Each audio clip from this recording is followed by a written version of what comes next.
गुरुजी के good morning messages और ringtone के लिए हमारा व्हाट्सएप चैनल सब्सक्राइब करें।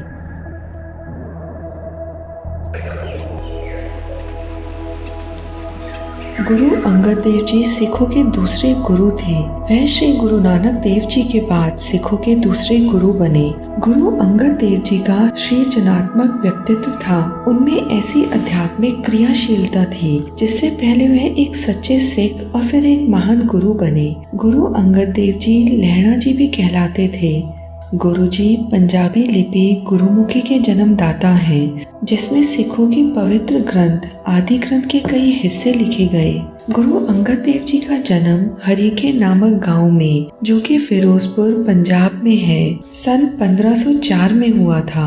गुरुजी एक व्यापारी श्री फेरूमल जी के पुत्र थे। उनकी माता जी का नाम माता रामो जी था। बाबा नारायण दास त्रेहान उनके दादाजी थे, जिनका पैतृक निवास मत्तेती सराय में था। फेरू जी बाद में इसी स्थान पर आकर निवास करने लगे। गुरु अंगद देव जी की शादी खडूर निवासी माता खीवी जी के साथ हुई। माता खीवी जी से उन्हें 2 पुत्री और 2 पुत्र हुए। गुरु अंगद देव जी माता ज्वाला जी के परम भक्त थे। माता ज्वाला जी को पूजने वाले भाई लहणा जी कैसे सिखों के दूसरे गुरु बने, उनको गुरु के दर्शन किस प्रकार हुए। भाई जोधा सिंह खडूर निवासी से लहणा जी को गुरु दर्शन की प्रेरणा मिली। जब आप संगत के साथ करतारपुर के पास से गुजरने लगे, तब वह दर्शन करने के लिए गुरु जी के डेरे में आ गए। गुरु जी के पूछने पर उन्होंने बताया, मैं खडूर संगत के साथ मिलकर वैष्णो देवी के दर्शन करने जा रहा हूँ। आपकी महिमा सुनकर दर्शन करने की इच्छा पैदा हुई। कृपया करके आप मुझे उपदेश दें जिससे मेरा जीवन सफल हो जाए। गुरु जी ने कहा, भाई लहणा, तुझे प्रभु ने वरदान दिया है, तुमने लेना है और हमने देना है। अकाल पूरक की भक्ति किया करो। यह देवी देवता सब उसके ही बनाए हुए हैं। भाई लहणा जी ने अपने साथियों से कहा कि वह देवी के दर्शन करके आए। उन्हें मोक्ष देने वाले पूर्ण पुरुष मिल गए हैं। गुरु अंगद देव जी कुछ समय गुरु जी की यहाँ सेवा करते रहे और नाम दान का उपदेश लेकर वापस खडूर साहिब अपनी दुकान पर आ गए। परंतु उनका ध्यान सदा करतारपुर गुरु जी के चरणों में ही रहता। कुछ दिनों के बाद वह अपनी दुकान से नमक की गठरी हाथ में उठाए करतारपुर आ गए। उस दिन गुरु जी धान में से नदीन निकलवा रहे थे। गुरु जी ने नदीन की गठरी को गाय भैंसों के लिए घर ले जाने के लिए कहा। भाई लहणा जी ने शीघ्रता से भीगी गठरी को सिर पर उठा लिया और घर ले आए। गुरुजी के घर आने पर माता सुलक्ष्णी जी गुरुजी को कहने लगी कि जिस सिख को आपने पानी से भीगी गठरी के साथ भेजा था, उसके सारे कपड़े कीचड़ में भीग गए हैं। आपने उससे यह गठरी नहीं उठवानी थी।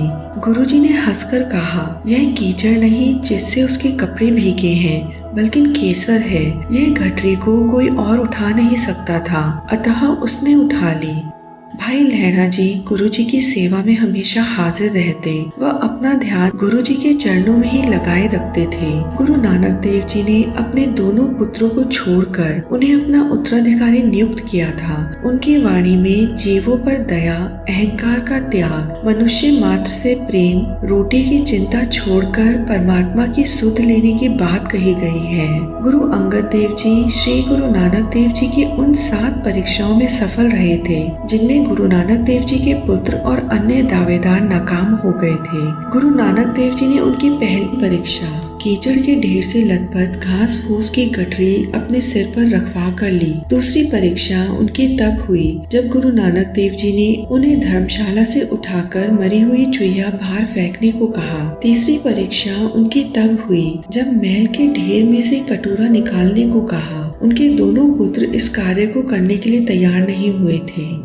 इसी तरह गुरु नानक देव जी ने भाई लहणा को सर्दी के मौसम में मध्य रात्रि को धर्मशाला की टूटी दीवार बनाने का हुक्म दिया तो वे तत्काल तैयार हो गए। ठंडे मौसम, रिमझिम बरसात और तेज हवा के बावजूद उन्होंने रात को ही दीवार खड़ी कर दी। उसी प्रकार गुरु नानक देव जी ने एक बार उन्हें रात्रि को कपड़े धोने का हुक्म दिया तो भी भाई लहणा जी ऐसा करने को तैयार हो गए। सर्दी के मौसम में रावी नदी के किनारे जाकर उन्होंने आधी रात को कपड़े धो डाले।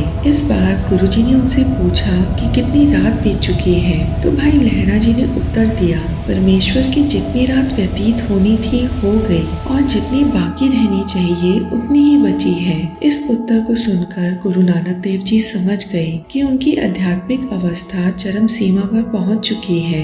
इसी तरह एक बार गुरुजी उन्हें लेकर शमशान पर गए। वहाँ एक कपड़े में लिपटा हुआ मुर्दा पड़ा हुआ था।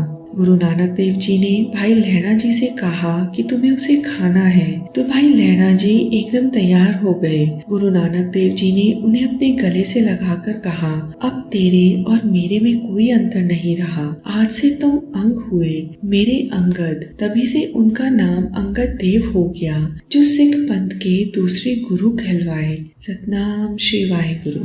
सिखिज्म के दूसरे गुरु जो माने जाते हैं अंगद देव, गुरु अंगद देव जिन्हें कहा जाता है, गुरु नानक सिंह साहिब के जो मुरीद थे, ये ख़ास मुरीद थे और इन्हें उन्होंने अपनी जो भी तालीम थी उन्हें ट्रांसफ़र की, अपने बेटों के अलावा इनको ट्रांसफ़र की और ये बने दूसरे देव। और इसी तरह से मेरा ख्याल है 7-8 देव सिखिज़म में पैदा हुए और ऐसे ही बनाए गए और अपनी तालीमात को ये ट्रांसफ़र करते रहे। तो ये जो सिखिज़म है ये मुसलमानों के सूफ़ीज़म से बहुत लिंक्ड है। हज़रत बाबा फ़रीदुद्दीन गंजशकर से फैज़याब होने के बाद बाबा गुरु नानक जो थे वो अल्लाह ताला के कुर्ब में गए और अल्लाह ताला के करीब पहुँचे और बाबा फ़रीदुद्दीन गंजशकर से बाबा गुरु नानक ने बहुत फैज़ लिया और सूफ़ीज़म में दाखिल हुए। लेकिन उन्होंने ये बात अपनी दुनिया में शो ऑफ नहीं की कि वो मुसलमान थे या सिख या हिंदू थे।